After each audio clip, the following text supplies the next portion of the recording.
berpikir beribu kali Pak untuk mengambil pekerjaan lagi di BUMN Karya. Kapok iya, tepat waktu sesuai kontrak pembayarannya itu aja sih ya. Nah, kita sebagai rakyat aja nggak percaya BUMN, gimana investor dari luar negeri.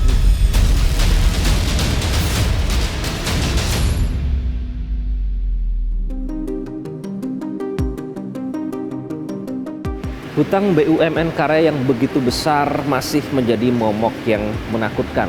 Tidak hanya bagi keberlanjutan pembangunan infrastruktur bangsa, namun krisis ini juga berdampak pada tersendatnya perputaran ekonomi.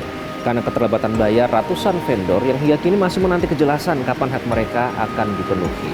Apa yang sebenarnya terjadi di internal BUMN Karya? Mengapa masalah ini tidak kunjung teratasi?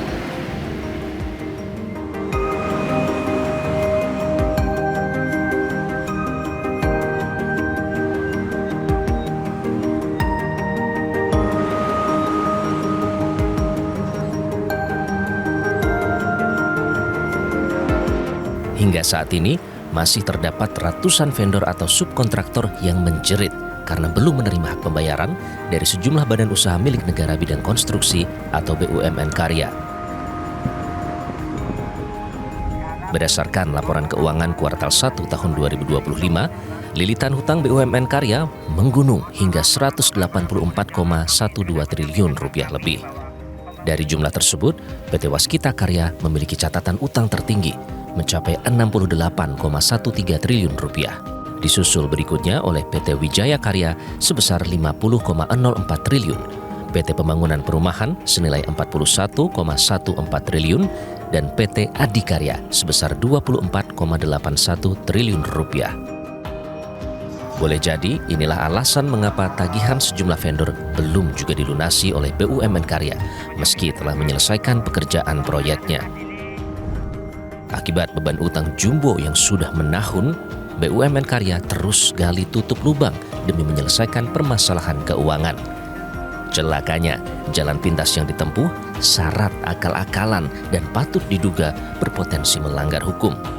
Salah satu modusnya adalah membayarkan sisa utang proyek lama dengan uang muka atau down payment dari anggaran proyek yang baru.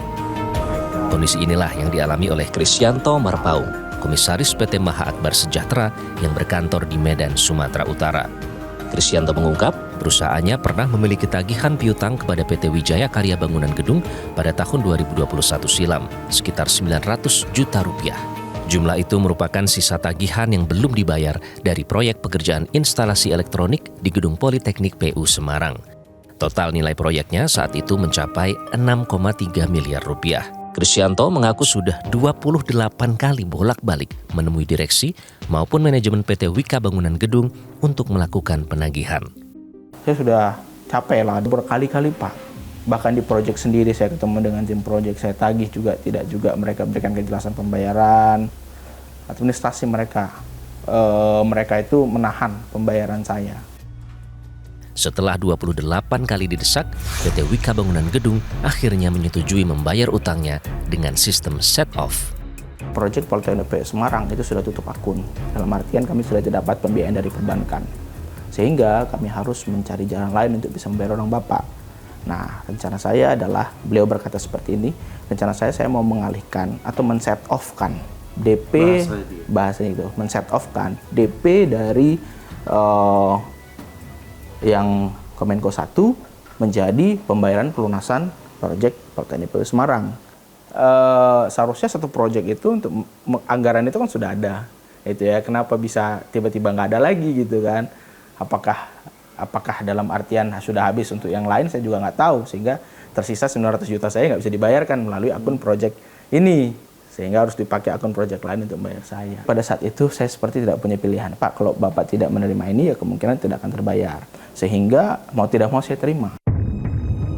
Akhirnya PT Mahakarya diminta ikut tender proyek lain yang juga dinaungi oleh Wika Gedung. Dari pos anggaran proyek itulah pekerjaan lama PT Maha dilunasi. Untuk mereka men-set-off-kan itu kan di bulan 2024 awal. Saya sepakat lah pada akhirnya. Mereka bayar nih sekitar 400 juta untuk pekerjaan plumbing. Saya mulailah kerja plumbing di Kemenko 1 karena mereka sudah bayar. Saya tanya, Pak kapan Pak sisanya? Sabar, lagi diproses begitu. Mereka bayarkan itu di bulan 5 atau kalau nggak salah di bulan 6 untuk pembayaran yang 500. Jadi mereka cicil lagi dari 900 itu cicil 400 baru 500. Saya mulai kerja lagi. Disitulah terbayarkan 900 full dari pekerjaan proyek PGU Semarang. Itu pun masih ada sisa sekitar 6 juta, tapi ya oke lah. Invoice-nya itu backdate memang Bu, diminta backdate. Mereka yang menentukan tanggalnya Pak, buat tanggal sekian gitu ya. Kita ikutin Pak, karena kan kita butuh pembayaran Pak. Jadi kita ikutin saja bagaimana langkah-langkah yang pada saat itu kita pandang ya apa yang menurut mereka diperlukan ya kita ikutin gitu. Karena memang kalau untuk yang DP itu kan saya tidak melakukan faktur pajak Pak. Kalau yang faktur pajak kan itu tidak bisa karena kan ada kondisi yang harus sesuai. Pengamat BUMN Heri Gunawan menilai sistem set-off di proyek-proyek BUMN Karya sudah langganan dilakukan. Aturan ditabrak demi gali tutup lubang utang yang terus menganga. Ini sebenarnya akal-akalan. Ini mentalnya seperti mental penjajah gitu. Jadi, kalian kan yang perlu saya, gitu. Seolah-olah kalian yang perlu saya. Nanti saya ganti aja dengan proyek deh, gitu ya. Padahal itu akan menjadi akumulasi utang. Nah, ini sebenarnya model iklim bisnis yang merusak. Seharusnya pemegang saham kan ada, setiap RUPS itu ada yang namanya arahan pemegang saham.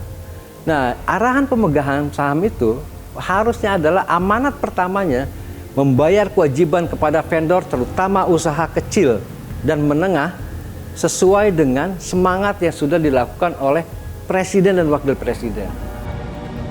Tidak berhenti di situ, para vendor juga harus melewati rumitnya tahap akhir pengerjaan proyek yang memakan waktu. PT Maha Akbar Sejahtera juga mengklaim masih memiliki tagihan lain dari PT Wika Gedung sebesar 10 miliar rupiah lebih. Yang seperti itu tidak, istilahnya bukan suatu kelaziman, tapi lebih ke bagaimana memanage subkon vendor. Tadi yang mungkin saya sampaikan, bisnis yang sustainable.